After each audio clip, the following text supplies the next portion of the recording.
जय अंबे, खुश रहा, आनंदी रहा, आरोग्यपूर्ण रहा, हीच आहे तुळजाभवानीच्या चरणी प्रार्थना. तर आज काय आहे? आज आहे कोजागिरी. तर आपण कोजागिरीला आपण सेवा करतो ना. तर मग आपली पूजा मांडून घेतली, आपण पूजा वगैरे करून घेतली. आपला हा नवरात्रीचा दीप आहे तो आज कोजागिरीपर्यंत प्रज्वलित होतोय, तर तसाच ठेवून दिला आहे मी. आणि मग आता आपण पूजा मांडायची. तर ना तांदळाची रास केले. त्या तांदळाच्या राशीवर आपल्याला तांब्याचा गडू ठेवायचा आहे. तांब्याच्या गडूमध्ये आपल्याला इंद्राचं प्रतीक म्हणून मग आपल्याला आंब्याची डहाळी ठेवायची आणि त्याची पूजा करायची. आता इथे आपण परत तसंच जोडपान घेतलं आणि जोडपानावर कुबेरांची मूर्ती ठेवली. आणि जर कुबेराची मूर्ती नसेल तर आपण सुपारी ठेवू शकतो. याच्या आधी मी मग सुपारी ठेवायची नाही का. मग मी ते कुबेराला जाऊन आली ना, तसं मग मी कुबेरांची मूर्ती आणली तर मग मी मूर्ती ठेवते. आता इथे आपण आहे ना चंद्राचं प्रतीक म्हणून एका याच्यावर आपण चौरंगावर चंदन आणि आपण चंद्र काढून घेतला आहे आणि असंच फुलाने सजवले. हां, आणि मग आता आपल्याला लक्ष्मीचं एक तर ती मी तेव्हा पण सुपारी ठेवायची, सगळ्या सुपाऱ्या ठेवतात म्हणून. तर आता हे लक्ष्मी मातेची एक मूर्ती ठेवायची आणि कुबेरांची मूर्ती.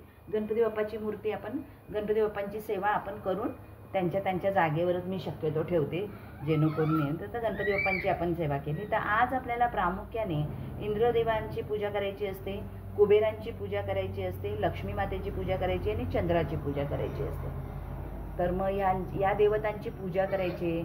आपल्याला आज कोजागिरीला दुधाचा नैवेद्य बनवायचा असतो. तर चंद्राच्या प्रकाशामध्ये आपण हे दुधाचा नैवेद्य ठेवतो.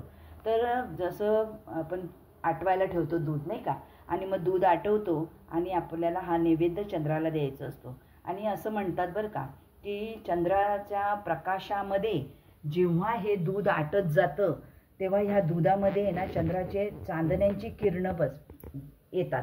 आणि ते चंद्राची जी चांदणं आहे ती किरणं पडल्यामुळे आपल्याला कुठला त्वचा रोग असेल, काही दुसरं काही प्रॉब्लेम असेल तर तोही आपला प्रॉब्लेम सॉल्व्ह होतं असं म्हणतात नाही की. जुने लोक म्हणायचे चंद्राच्या प्रकाशामध्ये फिरून या, चंद्राच्या प्रकाशामधले दूध तापून ते मग पियायला हवं. तर त्यामागे काहीतरी तर्क असायचा नाही का पूर्वीच्या लोकांप्रमाणे. तर म्हणून मग आता गॅलरीज राहिली, गॅलरीत किंवा घरामध्ये आपण कुठे ना हे करतो तर आपण सोसायटीमध्ये वगैरे किंवा असं अंगणामध्ये चंद्राचा प्रकाश जिथे पडेल तिथे दूध तापवलं जातं आणि चंद्राचा प्रकाश ते चांदणं त्यामध्ये पडेल असं बघून मग ते दूध प्राशन केलं जातं 12 नंतर आपण देवांना देऊन, आणि ते दूध प्राशन केलं जातं. म्हणून मग तो दुधाचा प्रसाद म्हणजे दूध प्यायचं असं कोणी नाही काय म्हणतात, आज दूध प्यायचं, आज दूध प्यायचं. पण का प्यायचं त्यामागे पण एक कारण आहे की ते दूध प्यायल्यामुळे आपल्याला चंद्रप्रकाशाची किरणं त्यावेळेला असं म्हणतात की आई लक्ष्मी माता त्या चंद्राच्या प्रकाशामध्ये विराजमान होत येत असते. आणि आई त्या चांदण्या रात्री आहे ना लक्ष्मी माता विहार करत असते. आणि कोजागरी पौर्णिमा, तर कोजागरती, तर ती बघत असते प्रत्येक घरातून जेव्हा फेरी मारत असते तेव्हा की कोण जागत आहे, कोण जागत आहे. मग जे जागत आहे त्यांना ती आशीर्वाद देऊन, जिथे देवीचा मग मंत्र म्हटले जातात म्हणून मग सेवा करावी असं म्हटलंय ना, तर मग सेवा करायची असते. मंत्र जाप सोपं भजन किंवा एखादा श्लोक असं म्हणत गेलं तर मग ती म्हणते कोण जागरती, कोण जागते आहे. तर त्यांना ती आशीर्वाद देऊन आई मग जाते, भरभराटीचे आशीर्वाद देते. आपल्याला सगळ्याचेच आशीर्वाद हवे असतात नाही का देवाचे. आणि जे आळशी असतात ते झोपलेले असतात.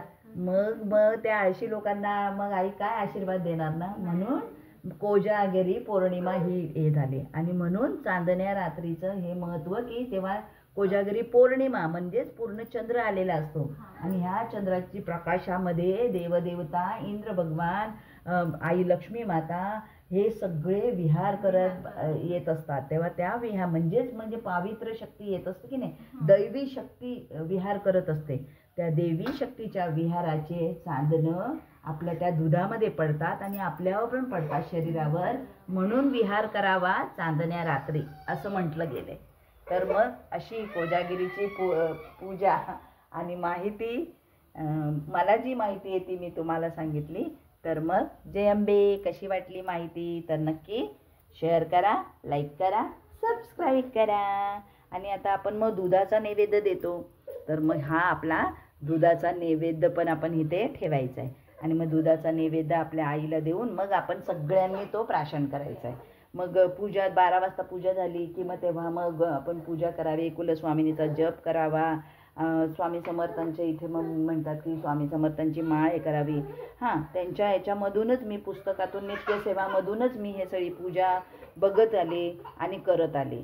तर मग तशीच मी पूजा करते. मला आवडते पण नाही का असं मांडायला वगैरे, तर मग मी तशी मांडते आणि आजीने जसं सांगितलं आहे तसं थोडं आणि बाकीची अशी सेवा मी करते.